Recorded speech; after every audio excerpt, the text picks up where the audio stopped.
Esto es de voz, esto es de voz en voz. Son, sobre de voz en voz. Esto es de voz en voz. Y que tu voz resuene. Bienvenidos a De Voz en Voz, el espacio de política en 18 donde damos voz a jóvenes y no tan jóvenes de todas las latitudes. En esta ocasión me encuentro con Óscar Alejandro Velázquez González y nos va a platicar un poco acerca de su relación con la política. Entonces, ¿cómo estás, Óscar? Gracias por acompañarnos. No, hombre, muchas gracias, Daniel. De verdad, gracias por la invitación, gracias por el espacio, por esta apertura para los jóvenes que nos interesamos en estos temas. Y pues bueno, aquí estamos, a darle. Perfecto. Para empezar con esta entrevista, quisiera que me dijeras quién es Óscar Alejandro Velázquez González. Claro que sí, Daniel, con gusto. Pues mira, me describiría de la siguiente manera. Yo creo que sí soy un idealista, la verdad. Soy un idealista de las causas justas y de lo que me apasiona. Me apasionan dos cosas, bueno, tres en realidad. Una es la música y otras dos son el derecho y la política, y específicamente el derecho laboral. Creo que el derecho laboral justamente es una rama de esa área de conocimiento que de verdad me apasiona, que de verdad focaliza mi atención, mi trabajo y mi dedicación. Y soy un idealista de esas tres cosas, tanto de la política, de la música, del derecho y específicamente del derecho laboral y de las causas justas que surgen alrededor de estos dos últimos. Yo creo que eso, grosso modo y de una manera concisa, sería Óscar. Me llama la atención lo que me comentas y quisiera salir un poco de la entrevista y hacerte dos o tres preguntas. La primera es, ¿de dónde eres? Yo soy de Azcapotzalco. Bueno, en realidad, digo, nací en Miguel Hidalgo, pero toda mi vida he vivido aquí en Azcapotzalco. Ahora, una duda que me surgió. ¿Tú crees que la política o los jóvenes que hacen política la realizan de forma diferente o tienen diferentes, ¿cómo decirlo?, posibilidades o contextos de realizar la política en lo que es la ciudad a lo que es el Estado de México? Y te lo comento más que nada por la cuestión de que a veces en la ciudad pues se centralizan diversas cosas, ¿no? Creo que es algo que no es ajeno a las personas, o sea, es un tema que sí se conoce, que en la ciudad hay muchas cosas que se han centralizado y pues que a veces se puede tener en algunas delegaciones, no voy a generalizar, pues acceso de manera más fácil a lo que son parques, por ejemplo, o servicios de salud, o plazas, entre otros, ¿no? Entonces, por este tipo de cuestiones o situaciones, ¿tú crees que se hace de forma diferente y que tienen diferente forma de hacer política los jóvenes del Estado, los jóvenes de la ciudad?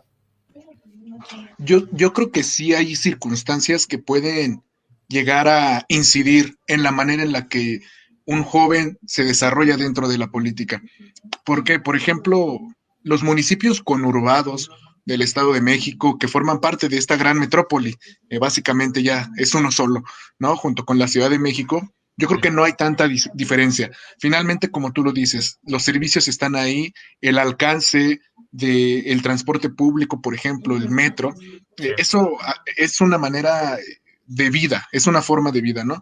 Quizá algunos municipios que están más alejados, y bueno, hay que decirlo también, lamentablemente muchos segregados, hasta incluso olvidados de alguna manera, sí creo que se complican las cosas, pero justamente creo que es cuando más se debe de reconocer la lucha que hace un joven que a raíz de una iniciativa que tienen, pues bueno, comienzan a trabajar por su municipio y pues bueno, a incentivar a demás jóvenes en ese mismo lugar, ¿no? Yo creo que sí hay circunstancias que inciden, pero no creo que sea una limitante, menos aún cuando se trabaja con ideales y con convicción. Y el segundo tema que quería tratar es ¿por qué te llama la atención el derecho en el ámbito de lo laboral? Pues fíjate que todo comenzó cuando yo, en un proyecto independiente de tu servidor, pues bueno, comencé a prestar servicios a una empresa de las denominadas SAS, una sociedad por acciones simplificada. Ahí me tuve que adentrar a elaborar contratos individuales de trabajo. Y bueno, poquito después llegó mi primer curso de Derecho Laboral en la facultad. y definitivamente pues me apasionó, porque yo recuerdo mucho y quisiera citar las palabras de mi profesor, el licenciado don Gustavo Cázares García. Él nos decía, el derecho del trabajo es reivindicatorio. El derecho del trabajo es reivindicatorio por cuanto hace a que pretende devolver a sus tenedores originarios aquello que les pertenece, pero que no les ha sido reconocido, que es la fuerza de trabajo. Entonces, sí considero yo que la fuerza de trabajo, que la fuerza de los obreros, de las obreras, la fuerza de producción es lo que levanta y lo que hace que el mundo se desarrolle. Ahora bien, también considero que aún en nuestros tiempos existen graves violaciones a los derechos de las y los trabajadores. Entonces, veo en la materia del derecho laboral una oportunidad de darle voz a través de un instrumento jurídico a sectores que han sido olvidados, condenados al ostracismo, que han sido segregados.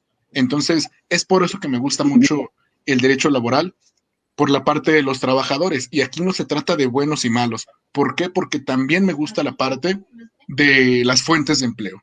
Considero que una asesoría integral en materia de derecho laboral puede hacer que una empresa de verdad sea una fuente de empleo y una generadora hasta cierto punto de riqueza, que no debemos de perder de vista la distribución de la misma, ¿sí? Que precisamente nuestra Ley Federal del Trabajo tiene mecanismos para ello y que debemos de cuidar.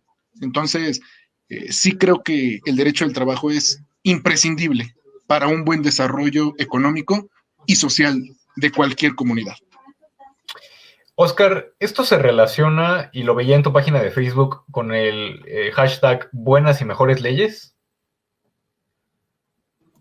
No, definitivamente, o bueno, no de manera directa, ¿no?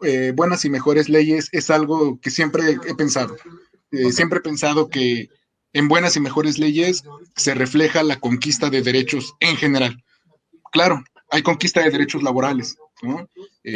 Por ejemplo, nuestra Constitución de 1917, que se plasma el artículo 123, desde el 57, de 1857, en el artículo 5 de la libertad de trabajo, de ocupación, perdón, que finalmente fueron conquistas, pero también en buenas y mejores leyes, Daniel, ahora sí que se positivizan conquistas de derechos, por ejemplo, interrupción legal del embarazo, ¿sí? Matrimonio entre personas del mismo sexo, que quisiera yo comentarte algo más adelante acerca del tema, pero sí creo que ahí se plasman las conquistas laborales en buenas y mejores leyes en general, no solo en el derecho laboral, pero que, claro, es un ejemplo muy, muy evidente de ello. ¿Tú estudias la carrera de Ciencias Políticas o alguna similar? Pues mira, yo estudio la licenciatura en Derecho, la Facultad de Derecho de la UNAM, y específicamente ahorita estoy por entrar a mi último semestre del curso superior de posgrado en Derecho Laboral. Entonces, pues me dedico, mis estudios son ahora sí que de abogado con especialización en Derecho Laboral. ¿Por qué te llama la atención la política y desde cuándo? Pues mira, yo quisiera comenzar con decir desde cuándo, y de verdad yo creo que desde más o menos 2011, encaminado hacia el proceso electoral de 2012. Recuerdo que ya estaba bastante politizada mi mente, la verdad, ¿no? O sea, creo que es inevitable que en algún momento los seres humanos, mediante un proceso de este tipo tan grande, pues terminamos estando politizados. La diferencia es si uno se interesa o no. Pero a raíz de ello, pues me fui interesando un poco más, poco a poco. ¿Y por qué? Ahora te respondo esa parte. ¿Por qué me comencé a interesar y a meter de lleno, de alguna manera, ahora sí? Pues yo entro al CCH Azcapotzalco en el 2013 y definitivamente hay una apertura al pensamiento crítico político inevitable desde el primer semestre. Creo que es algo que hace muy bien el Colegio de Ciencias y Humanidades y del cual me siento muy orgulloso de ser egresado. Y a partir de ahí surge, pero desde el punto de vista crítico, surge esa inquietud, esa necesidad de señalar lo que uno considera mal, lo que se puede mejorar y lo que no tiene que ser de una manera. Entonces, pues te vas nutriendo de las clases, te vas nutriendo del ambiente, del movimiento social que representa pues estar en un CCH, del movimiento estudiantil que representa estar ahí permanentemente, y desde luego de las vivencias, de las creencias, de la ideología de mis compañeros y compañeras. Definitivamente yo creo que eso me politizó aún más. Y te comento, yo inicié la carrera en Derecho ya con un perfil o queriendo orientar mi perfil a un tema político, que bueno, durante el transcurso de la carrera me gustó muchísimo postular el litigio propiamente, y creo que es algo que nunca dejaré de tener, y es algo que siempre me va a apasionar, pero tampoco ha perdido interés en mi persona la línea de la política. ¿Tú como estudiante de Derecho consideras que es necesario estudiar ciencias políticas para poder participar en la política? No, no, definitivamente no. Definitivamente yo creo que el que estudia ciencia política, y yo respeto mucho a todos los politólogos, tienen muchas capacidades y analizan de una manera técnica, de una manera estructurada y científica el fenómeno de la política, pero no creo que sea necesario ninguna carrera, ninguna, así te lo digo, ninguna carrera, ni siquiera un grado de estudios mínimo, ni bachillerato. Para mí, el, el poner un requisito de ese tipo en nuestro ideario de lo que debe ser un político es antidemocrático. ¿Sí? Cerrar la participación a un grado de estudios, a una especialización de cualquier tipo, es antidemocrático. Entonces, para nada, Daniel. Yo no considero que sea necesario de ninguna manera, ningún tipo de carrera para poder dedicarse a este oficio que es la política. Oscar, para ti, ¿quiénes hacen la política? Todos, todas y todos. Absolutamente todas y todos. Una vez leía, ¿no?, que hay que interesarse por la política, porque de otra manera el castigo será que seremos gobernados por quienes sí se interesan por la política. Entonces creo que todos, esto nos concierne a todos, y aquí me permitiría citar al doctor Juan Bravo Zamudio. Juan Bravo Zamudio es un politólogo que da clases en FES Acatlán, y él me decía en una entrevista que yo le hice para una investigación del CCH, yo le preguntaba, ¿qué es la política? Y él me respondía, es un espacio donde existe una comunidad de intereses y de soluciones. Es un espacio donde todas las voces se tienen que escuchar, donde todos los sectores tienen que confluir para llegar a soluciones de problemas comunes también. Entonces, esto concierne a todos. De alguna manera, aunque una persona esté desinteresada, construye política, porque justamente ese desinterés también es parte de las tareas de la política. Que concierne a la política erradicar ese desinterés haciendo mejor política. Me llama mucho la atención lo que comentas respecto a que si a uno no le interesa o no se involucra en la política, pues va a ser gobernado, ¿no? Por los que sí se interesaron. Y creo que no es algo no, solamente de la cuestión de gobernanza, ¿no? Sino que también se extrapola a lo que son las dependencias, los funcionarios y entre otros puestos, que finalmente si los especialistas de distintas carreras que no necesariamente tengan que ver con la política o con la administración pública no tienen este interés o no tienen como esta visión, por así llamarlo, de querer intervenir para que precisamente, en el caso de los biólogos, ¿no? Por ejemplo, si los biólogos no tienen el interés por la política, otra persona que es político y que a lo mejor no conoce de las cuestiones biológicas, pues va a ocupar el puesto que a lo mejor el experto debería de ocupar, ¿no? Vaya, en cuestiones ya un poco más especializadas o específicas. Sí, Daniel, entiendo perfectamente el punto. Y bueno, aquí yo siempre me he manifestado porque a mí me ha gustado, me gusta la política, que la discierno yo de la administración pública, porque la administración pública es una tarea técnica. Y como tú dices, un ejemplo de administración pública técnica, pues es Hugo López-Gatell, ¿no? O sea, no podríamos poner ahí a algún experto, el mayor experto en hidrocarburos, porque tal vez no va a saber ni idea de cómo manejar una pandemia, ¿no? Coincido contigo. A lo que voy es que, por ejemplo, en los grupos de poder, en los grupos de negociación política y sobre todo parlamentaria, sobre todo aquellos cargos que son de elección popular, ahí es donde específicamente yo me refiero que no tiene que haber un parámetro para discernir quién sí es o no apto. Desde luego que le preguntaban a Citlali Hernández, ¿no? Si el partido al que pertenece, pues podría postular a Carlos Salinas de Gortari. Bueno, pues evidentemente no, ¿no? Sin embargo, pues sí, el establecer parámetros de ese tipo, reitero, me parecería antidemocrático. ¿Por qué? Porque finalmente la representación popular va de eso, ¿no? De una representación meramente al pueblo, del pueblo, ¿no? Entonces, finalmente estas personas estarán respaldadas por asesores, ¿no? Legislativos, por ejemplo, que sí o sí tienen que ser técnicos, tienen que tener una preparación especial y específica en ello. A ti, Oscar, ¿qué te llama la atención de ser político? ¿Cuál es tu propósito?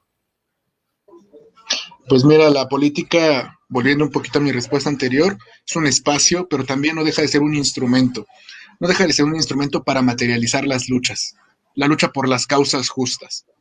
Entonces, ese es mi interés, usar a la política como una herramienta para conquistas, para la mejora de la vida, de la calidad, para la mejora en la calidad de vida de las personas, para dignificar a las personas, para dignificar, por ejemplo, a las y los trabajadores.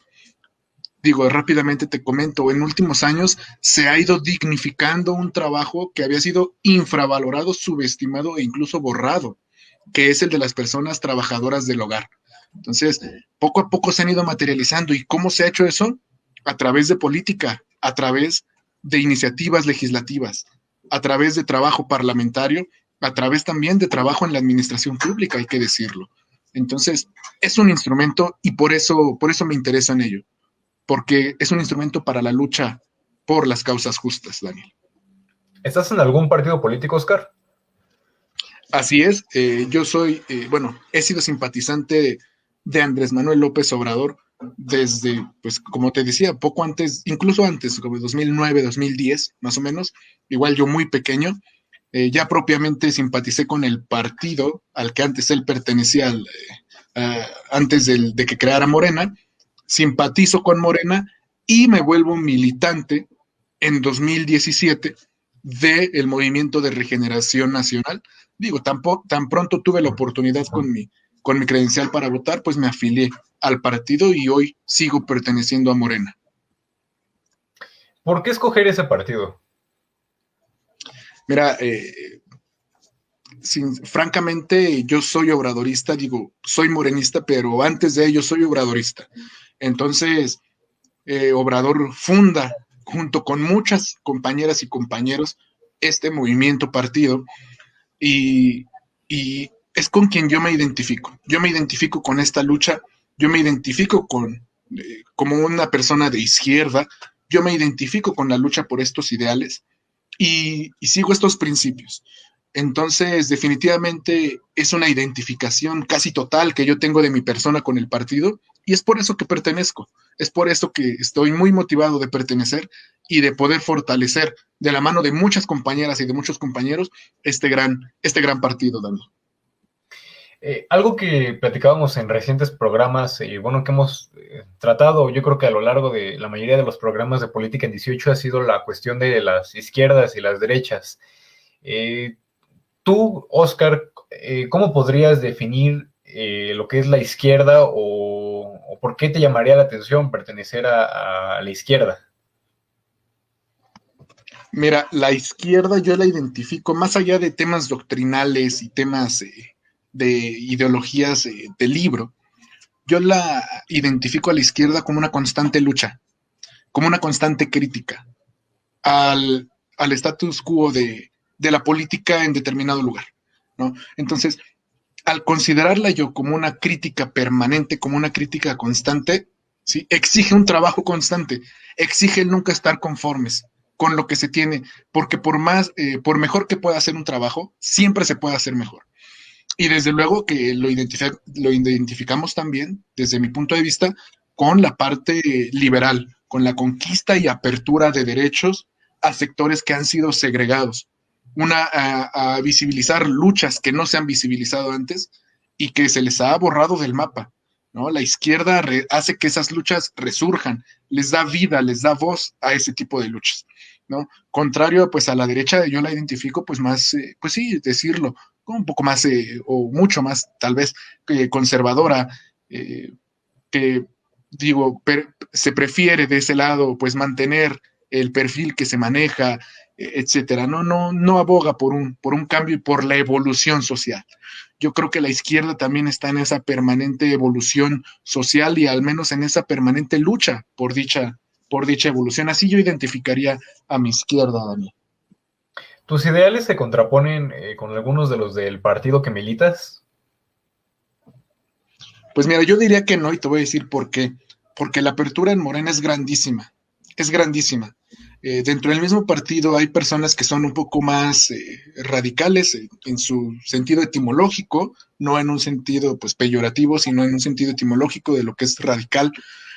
Y hay quienes son un poquito más, pues bueno, reservados, moderados, una izquierda moderada. Hay apertura para muchos grupos, entonces yo creo que eh, casi todo aquel pensamiento de izquierda y aquel pensamiento por reitero, por una causa justa, tiene cabida en el partido. Hay una pluralidad inmensa en el partido, Daniel, que yo lo puedo ver con mis compañeras y compañeros jóvenes, también con personas más grandes, que me da mucho gusto de verdad que exista. Creo que la pluralidad de ideas es necesaria para la conformación de cualquier esquema político y específicamente en un partido como lo es Morena, desde luego que existe. Entonces no creo que se contraponga para nada. ¿Eres autocrítico? Yo pienso que sí y pienso que es necesario, no solo conmigo, sino con el mismo partido, ¿no? Con las mismas estructuras políticas, con el mismo trabajo que hago yo desde mi punto, perdón, desde mi trinchera, pues a lo que me dedico, ¿no? Al litigio y a la consultoría laboral. Hay que ser autocrítico siempre, ¿no? Entonces considero que lo soy y me esfuerzo todos los días por serlo cada vez un poco más y por sentirme cada día menos conforme con lo que hago para seguir evolucionando, Dani. ¿Tú qué cambiarías del partido? Fíjate que cambiar, más que cambiar, yo considero que hay que fortalecer. Mira, digo, Morena no deja de ser un partido joven, ¿sí? A comparación de otros competidores políticos, como pueden ser el PRI o el PAN, ¿no? Que llevan años, décadas, ¿no? Morena no lleva una década todavía, como partido, como partido. Entonces, sí creo que, que hay que fortalecer todo, todo absolutamente, no porque esté mal, sino porque siempre puede estar mejor. Entonces, por ejemplo, algo que yo fortalecería sería, por ejemplo, las estructuras juveniles. Hay que fortalecerlas. Hoy pertenezco a una, estoy orgulloso de pertenecer a ella, pero hay que dar más apertura a los jóvenes.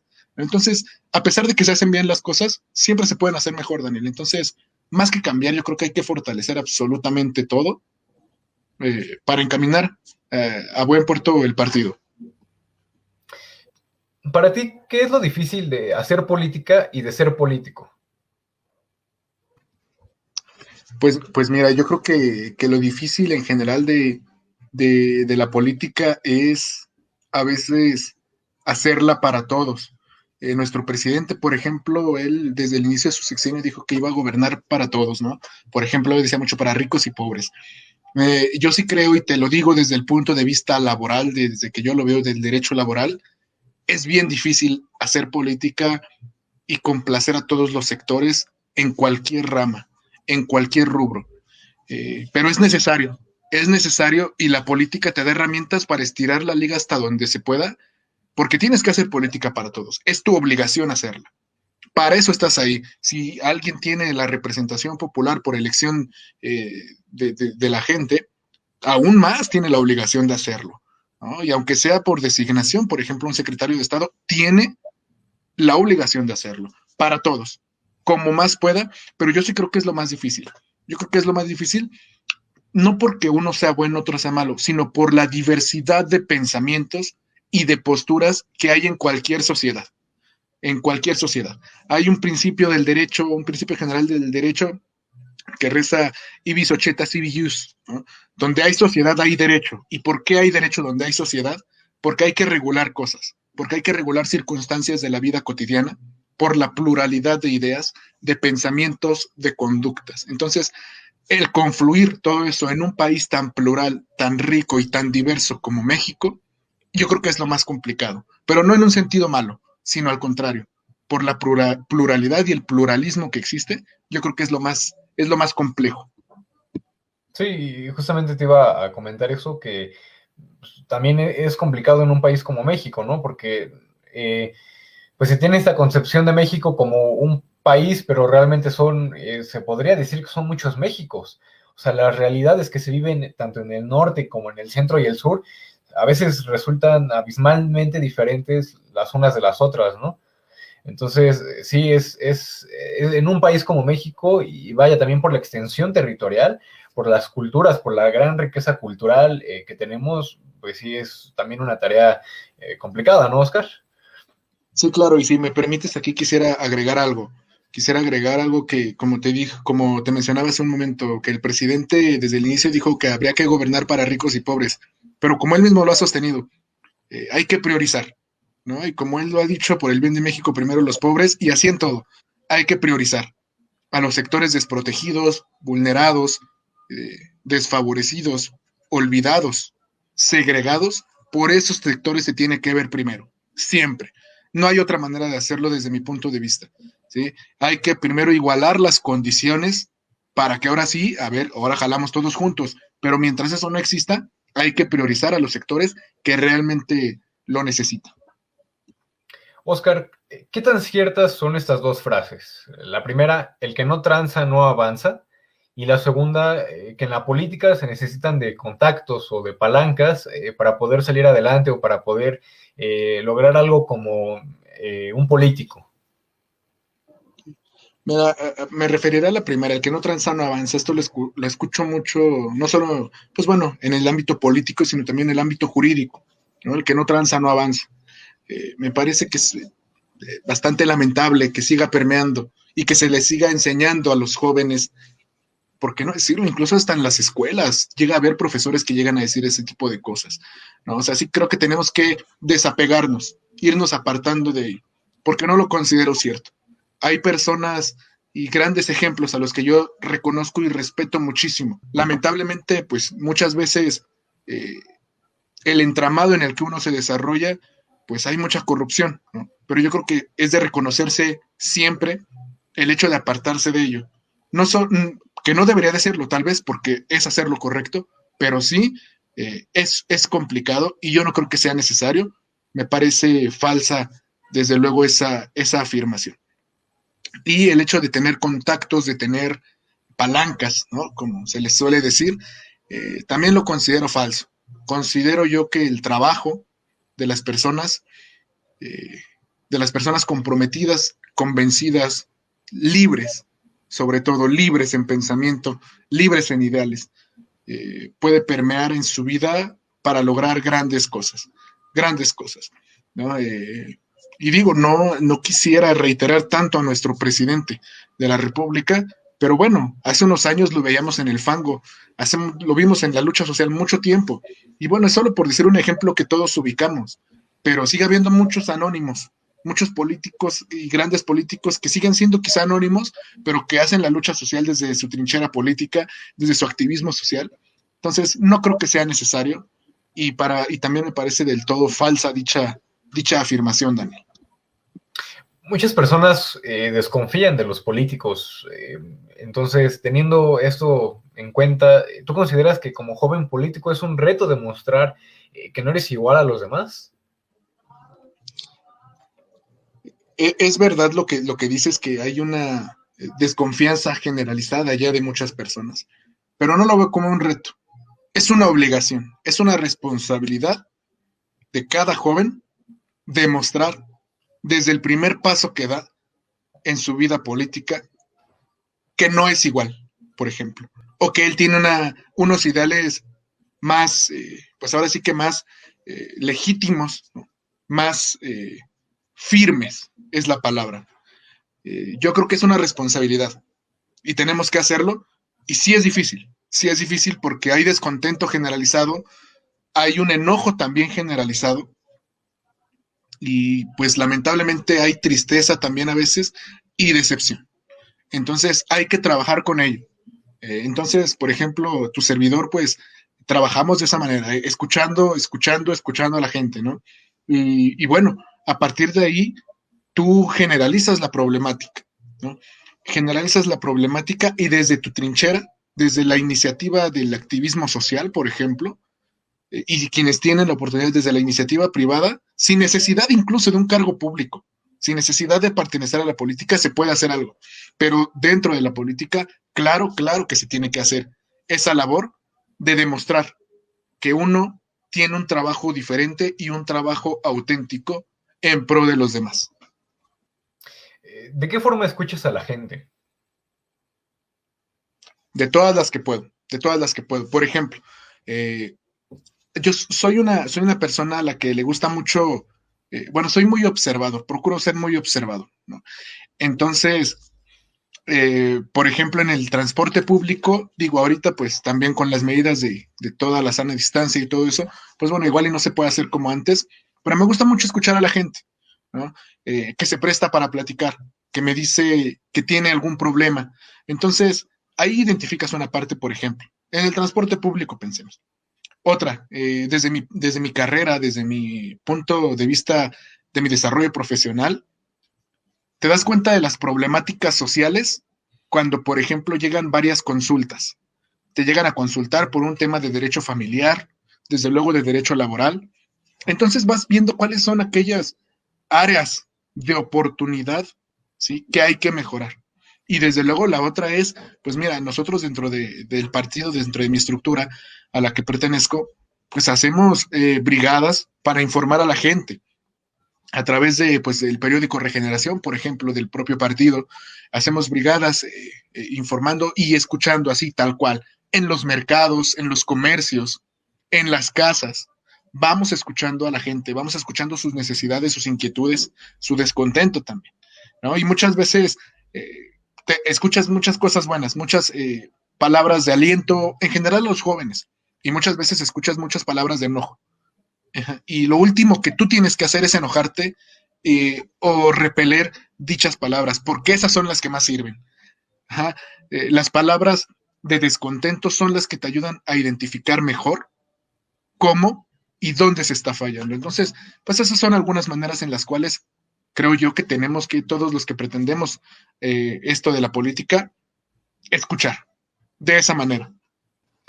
Y ya para finalizar con esta entrevista y retomando un poco lo que platicábamos respecto a que el político tiene que hacer política para todos, ¿cuál es tu postura respecto a agendas como el medio ambiente, lo que es el aborto, la educación sexual, la educación, con respecto a la comunidad LGBTIQ y más?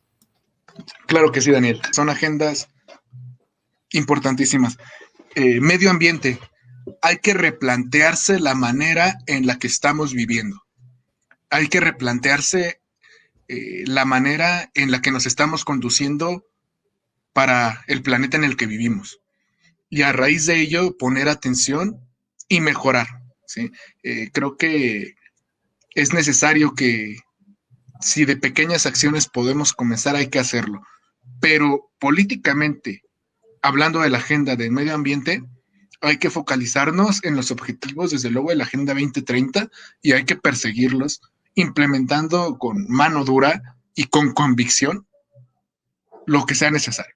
Eso te puedo decir en medio ambiente. O sea, no, esto no puede estar a discusión casi, ¿sí? No puede estar a discusión un tema tan importante, porque se nos acaba el planeta en 50 años, se nos acaban los recursos en menos. Entonces, se tiene que tomar cartas en asunto desde ya y de la mejor manera. Aborto. 4 palabras, ¿no? 5, 6, no sé.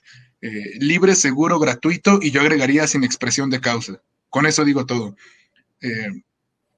LGBTTIQ y más, considero que se tiene que aperturar los derechos para todos, totalmente. No puede seguir habiendo segregación.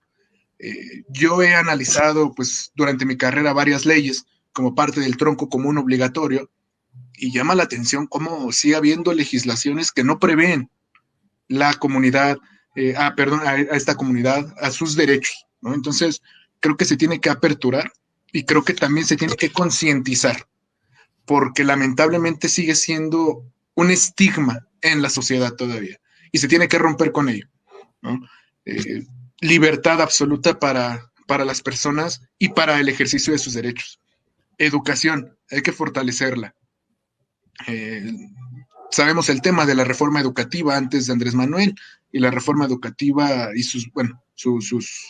echarla para atrás, ¿no?